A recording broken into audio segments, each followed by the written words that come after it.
Hi everyone, it's Jeff here from Avada. In this video, I will take a look at how to use the Avada Progress Bar element. Don't forget to subscribe to our YouTube channel and click the bell icon to be notified of all new content. Okay, let's begin. The Progress Bar element is a flexible element that allows you to present progress information in a bar format. It got a makeover in Avada 7.14.1, so if you haven't updated, it will look a bit different. I'm on the Avada campaign pre-built here, and I'm going to add the progress bar on the donate page in this right-hand column. Note how the progress bar element fills the width of the column it is placed in. The first option is called active value. This controls how much of the bar is filled and also displays on the bar if you have display active value set to yes. For my example, I'm just going to up this to 85. The next option is maximum value. And as the description notes, you can use an integer or a float here to denote the maximum value of the progress bar. The value set here will serve as the 100% measure. So the active value will always be a percentage of that measure, but the measure can be any number at all. As an example, this would allow you to display how much of something is available, such as a product. Following this is the value display type option. This determines whether you display the set values or their corresponding percentage value on the progress bar. Stock mode follows this. As the description notes, if this is set to yes, the bar will handle active and maximum values as already sold and still available. So the numbers will be added up before the percentage is calculated. So here, if I set this to yes, as the active value is 85 and the max value is 100, then the active value as shown as a percentage is 46%, as the 85, what's still available, is 46% of 185, the total of all the stock, sold or otherwise. This is a very cool feature and allows the progress bar to be used to promote products. Filling speed comes next, and this controls the fill animation speed in milliseconds.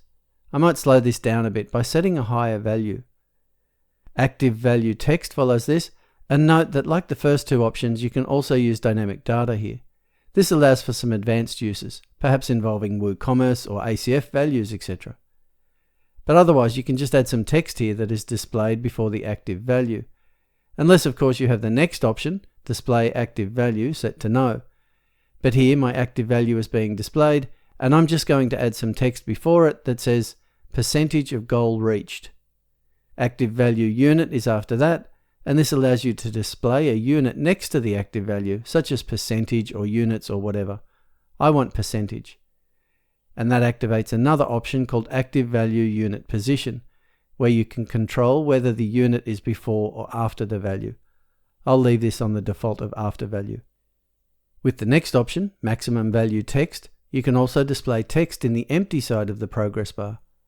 And likewise, you can display the maximum value or not, and set the unit of the maximum value. For my example, I'm going to leave this side empty. Under this comes a margin option for the element as a whole, and the usual element visibility and CSS class and CSS ID options. Okay, let's move to the Design tab. The first two options allow you to control the position and alignment of the active value text, and the next two allow you to do the same for the maximum value. They can be above, on, or below the bar, and you can of course align them to text flow, left, right, and center. This allows for enormous flexibility with how you display your progress bar. And this is enhanced as well by the next two option sets, where you can fully control the typography of both the active and maximum value text. For my example, I think I will leave the active value text position to be on the bar, and with the active value typography, I will apply the heading global typography set and just adjust the font size down to 22 pixels. Striped filling comes next, and this of course adds stripes to the progress bar, and these can be animated with the next option, animated stripes. You can also control the progress bar height with the next option, and here you can use any valid CSS unit such as pixels or even VH. As you can see in the description, on this pre-built it's set to 48 pixels, and if we click that value, we are taken to the global defaults for this element. You can of course change any of these values to change the defaults. Back in the element, I'm going to set this one to 60 pixels. Okay, under this we find three color options. These are for the filled color, the 100% filled color, and the unfilled color. Lots of options there. For my example, I'm just going to accept the defaults.